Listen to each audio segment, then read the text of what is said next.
одлуката за тројца кандидати кои ќе ги предложиме на експертскиот панел, согласно одлуката на владата, падна за адвокатите Јордан Апостолски, Наташа Бошковска и професорот Сашо Ѓоргиевски. Колку брзо експертскиот панел ќе ни одговори, не можам да предвидам.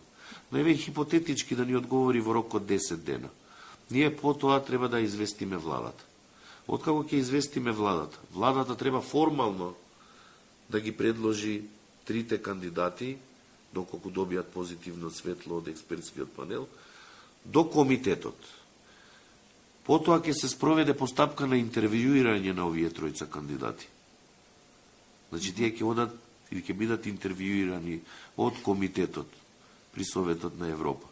Пленарниот состанок е во јануари. Јас се сомневам дека ќе стигнеме, наредниот е април.